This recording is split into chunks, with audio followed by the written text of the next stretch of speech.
This morning marked a moment for the Israel Defense Forces that no one anticipated. It did not erupt with a hail of ballistic missiles illuminating the northern radar screens. It did not unfold as a swarm of drones overwhelming the air defense network, nor as a hypersonic glide vehicle piercing every intercept barrier. Instead, it came through three individuals, three senior Israeli generals, top-ranking flag officers, among the most closely guarded in the entire military, taken alive by Hezbollah operatives inside a site that IDF Northern Command had designated as a secure operational zone. These men were not killed at a distance by a weapon. They were physically removed from within a protected perimeter, an outcome that the security architecture had been specifically built to prevent. Keep that in mind. The distinction between being killed and being captured is not a trivial operational detail. It represents the difference between a strike and a strategic maneuver. Hezbollah did not opt for the simpler path of elimination. Any skilled special operations unit capable of infiltrating a secure IDF command center could have killed these generals. That is the easier path. The harder path, the one requiring meticulous planning, comprehensive intelligence, and disciplined execution, is extracting them alive. Hezbollah chose this more complex route. And when an armed organization takes the harder path, it is because the result serves a purpose the easier option cannot. The purpose is leverage. Generals alive are a tool for negotiation that dead generals cannot provide. Within hours of confirmation through reliable channels, this leverage began to be used. Back-channel communications between intermediaries in Lebanon and Israeli officials opened swiftly. Pay attention to the words circulating in those channels. Terms. Not negotiation, not dialogue. Terms. Hezbollah is not seeking Israel's input. It is dictating the conditions under which discussion is permitted. This posture does not reflect accidental success. It signals a meticulously prepared military organization, which has now shifted to the political phase of a mission whose military objectives are already fully realized. Four pressing questions arise, questions mainstream defense commentary is ill-equipped to address. First, operationally, how does one physically capture three Israeli generals simultaneously from inside a secured command site? What does this reveal about Hezbollah's penetration into IDF command security at the highest levels? Second, strategically, what are Hezbollah's actual objectives, and why do the demands emerging in back channels carry stakes far beyond a standard prisoner exchange narrative? Third, militarily, how does the simultaneous removal of three nodes from the IDF's senior command in the north impact the coherence of the front? How quickly might this disruption translate into tangible vulnerabilities that adversaries could exploit before the command structure can stabilize?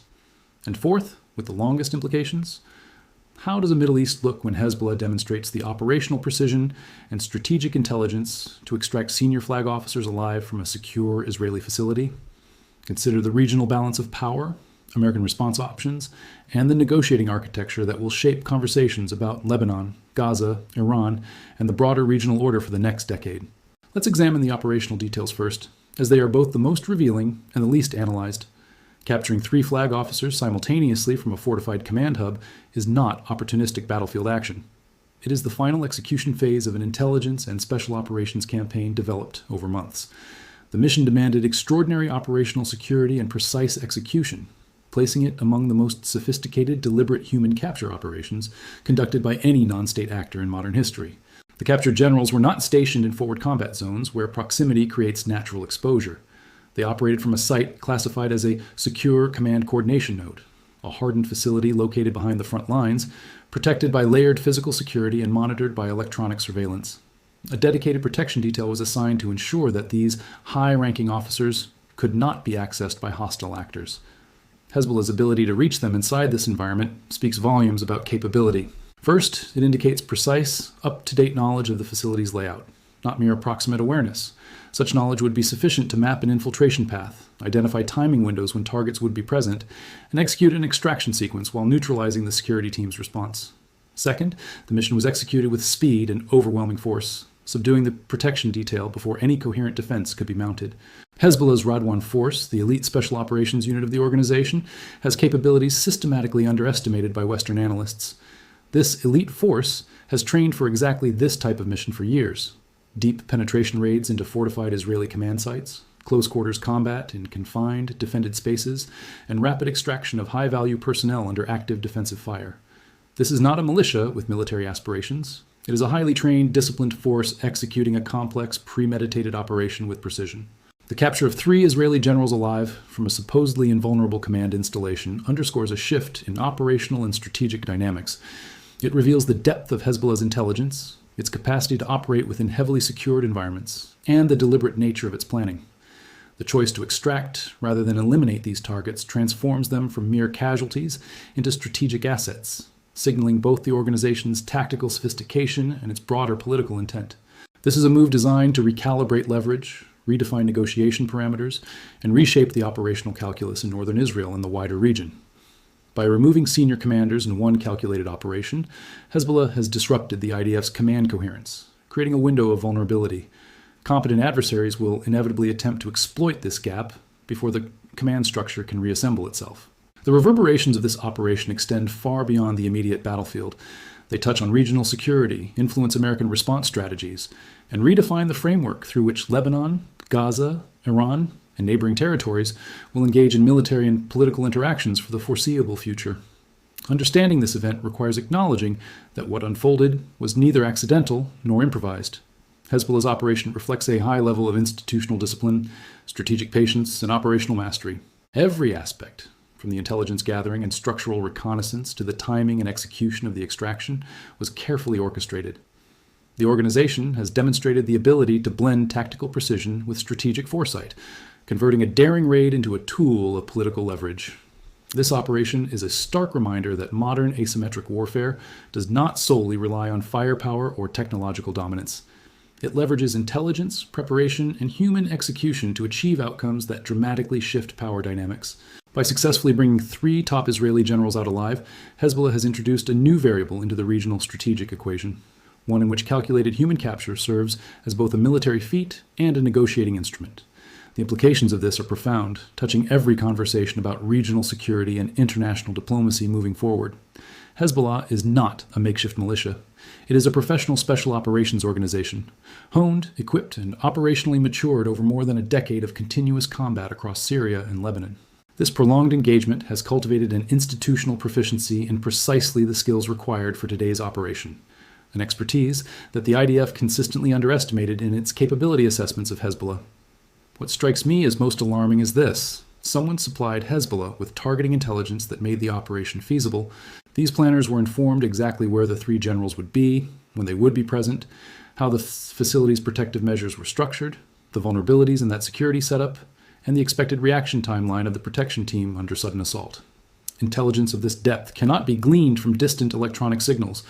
It does not emerge from satellite imagery or drone reconnaissance of exterior structures. This level of insight comes exclusively from human intelligence, from insiders operating within the IDF's own security perimeter, possessing direct or indirect knowledge of command scheduling, facility technical details, and the organizational structure of close protection. The internal investigation that the IDF has launched will likely become the most consequential inquiry in its history. Should the institution pursue it rigorously, seeking truth over narrative preservation, the revelations could undermine long-term confidence in ways that outstrip even the immediate shock of the general's capture. Turning to Hezbollah's objectives, it is crucial to understand that framing the situation merely as a prisoner exchange is fundamentally incomplete. Early reports are not wrong, but they dangerously underestimate the strategic implications of the unfolding negotiations. Hezbollah did not invest months of covert intelligence work and risk organizational exposure to capture 3 Israeli generals, simply to swap them for a comparable number of detained fighters. That sort of straightforward bilateral exchange would represent an almost criminal undervaluation of the leverage these living flag officers confer. Hezbollah's aims operate on 3 levels simultaneously, each deserving distinct attention before their combined weight can be properly grasped. The first level, which dominates public discourse, is the prisoner dimension. Yes, some prisoner release is inevitable by design, yet the individuals on Hezbollah's demand list are not minor operatives or mid-level field commanders whose release might be politically manageable. They include figures whose imprisonment Israel has categorically refused to revisit across multiple administrations. These are individuals whose files Israel had declared permanently closed. By leveraging the capture of 3 generals, Hezbollah is compelling Israel to reopen negotiations long considered non-negotiable. The second dimension is operational and military. Hezbollah's leverage is not symbolic. It is used to demand concrete adjustments to IDF operational practices in northern Israel. Sources indicate these include changes to the patterns of Israeli intelligence collection in southern Lebanon, limitations on the geographic scope of IDF ground operations during any negotiated period, and constraints on certain categories of Israeli air activity over Lebanese territory that have previously facilitated targeting of Hezbollah logistics and command nodes. These measures are not ceremonial gestures. They impose real, measurable operational restrictions on the IDF, directly affecting the military balance on the ground during their enforcement. The third dimension is strategic and political, with implications far beyond Lebanon or the immediate bilateral negotiations. Hezbollah is setting a precedent. Israeli generals are reachable, and Israeli command security is penetrable. The long-standing assumption of Israeli military invulnerability, the psychological foundation underpinning deterrence in the northern theater for decades, has been operationally disproven. This is not a theoretical challenge debated in academic papers, nor a rhetorical claim made in political speeches. It is a concrete, observable event that regional actors can see, evaluate, and integrate into their own strategic calculations. Once operationally established, this contradiction cannot be erased by subsequent military actions. From this moment forward, every IDF commander operating in the northern theater carries the knowledge that Hezbollah demonstrated both the capacity and institutional will to breach secured command sites and extract the highest value personnel. This awareness will inevitably shape command behavior. It will influence how commanders position themselves, how they organize physical security at command nodes, and how they assess personal exposure in operational environments. The friction introduced by this knowledge will degrade operational efficiency in ways that are difficult to quantify but impossible to ignore. This leads directly to the issue of command coherence, where operational consequences translate into immediate military vulnerability. The simultaneous removal of 3 senior flag officers disrupts the functional integrity of a command system in an active theater far more than most reporting suggests. Northern Command does not operate like a clean organizational chart, with decisions flowing sequentially through formal channels. Real military commands rely on a dense network of personal relationships, informal communication channels, shared situational awareness developed over sustained experience in the specific operational environment, and the accumulated knowledge of experienced officers about how formations perform under pressure. These commanders know where friction points in logistics arise, which subordinates require close guidance, which can act independently, and how to integrate different components of the command structure under northern theater conditions. The loss of 3 senior nodes simultaneously does not merely create vacancies to be filled. It generates systemic disruption across the organizational nervous system of the entire northern operational grouping, with cascading effects throughout every functional domain of command. Artillery coordination suffers immediately when the flag officers responsible for allocating fire support, who possess the nuanced understanding of the northern sector's fire architecture, are abruptly removed. Intelligence synthesis deteriorates when commanders who have spent months cultivating the contextual expertise necessary to integrate multiple information streams into actionable operational decisions are absent from the chain of command. Logistics management falters as the officers empowered to redirect supplies, resolve conflicting unit priorities, and navigate the inherent bureaucratic friction of military logistics under stress are no longer present. Each of these degradations, under normal conditions, might be managed by a competent command given sufficient time. Yet, in a combat environment where Hezbollah has just revealed its capacity to probe and exploit these exact vulnerabilities, these weaknesses become a window of genuine operational exposure, one that any attentive adversary will rush to exploit before the command structure can restore itself. Hezbollah's understanding of military organizations is meticulous. It has analyzed the specific architecture of IDF Northern Command with the precision of an adversary who has planned against it for years. The timing of the general's capture, executed amid a northern front already under logistical and operational pressure, was deliberate. It compounded existing vulnerabilities at the point of maximum institutional stress, when reconstitution capacity was at its lowest. Washington's reaction, as reflected in public reporting, has been presented with a degree of charitable interpretation that masks the true implications for American leverage in the situation. The calls exchanged between Washington and Tel Aviv, following confirmation of the capture, were not indicative of a superpower confidently managing a crisis while reassuring an ally of overwhelming support. Instead, they reflected an administration conducting an urgent, real-time reassessment of achievable outcomes in the northern theater and the realistic costs of pursuing them. While the precise content of those discussions remains undisclosed, the subsequent public statements reveal the outcome. There were no immediate demands for unconditional release. The language emphasized managed resolution and diplomacy, and conspicuously avoided declaratory commitments to Israel's negotiating positions, a departure from prior reflexive approaches during moments of Israeli military stress. These subtleties signal an administration that has concluded, based on its operational assessment, that its negotiating position is materially weaker than it might wish to project. Hezbollah's strategists have spent decades refining the ability to interpret American diplomatic signals. They will parse Washington's communications today with precision, understanding exactly what is revealed and implied. Iran's role in this morning's events is not peripheral context. It is a core factor. The Radwan force executing this operation did not acquire its demonstrated capabilities in isolation. They were developed through over a decade of sustained training, equipping, and operational mentorship under the IRGC's guidance, building a Hezbollah special operations capacity that now exceeds several NATO Tier 2 special operations forces in the mission categories relevant to this operation. The human intelligence network delivering the targeting information, the details of where the 3 Israeli generals would be, when, and how the protective architecture functioned, was constructed under Iranian direction. It relied on Iranian tradecraft, expertise, and resources, systematically collected over years against IDF operational security. Hezbollah's leadership, when engaging with intermediaries in the ongoing negotiations, does so fully aware that Iran's strategic priorities are embedded in their demands and the outcomes they are pursuing. These objectives are not purely Lebanese. They reflect a regional strategic calculus designed to limit Israeli and American operational freedom in ways that serve broader Iranian interests.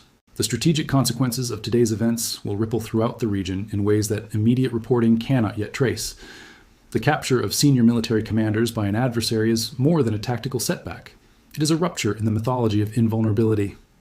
Military mythology is no trivial matter. It forms the psychological bedrock of deterrence. Israel's northern deterrence posture relied on the perception, reinforced over decades of operations, that the IDF functioned from a position of overwhelming superiority where adversaries could not realistically envision outcomes like today's capture.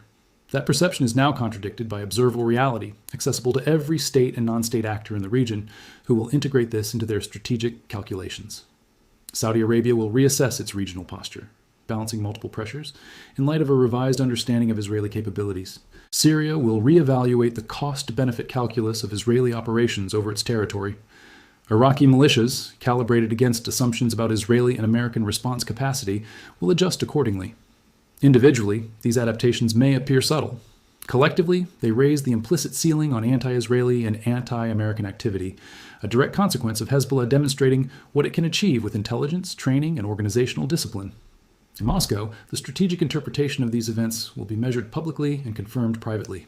Russia incurs no direct operational cost from a development that simultaneously diminishes American credibility in the Middle East and validates its assessment of U.S. influence. The capture of 3 Israeli generals by an Iranian-supported non-state actor embedded within a deepening strategic partnership formalized by a comprehensive bilateral agreement in January of this year confirms Moscow's analytical framework. Public celebration will be muted. Privately, Moscow will note the returns on its strategic investment in Iran, which continue to compound across theaters of competition with the United States. In Beijing, analysts will focus on the intelligence dimension. The human penetration of Israeli command security, which enabled this operation, serves as proof of concept for long-duration, patient intelligence collection against fortified adversaries, a methodology directly relevant to China's own strategic competition planning.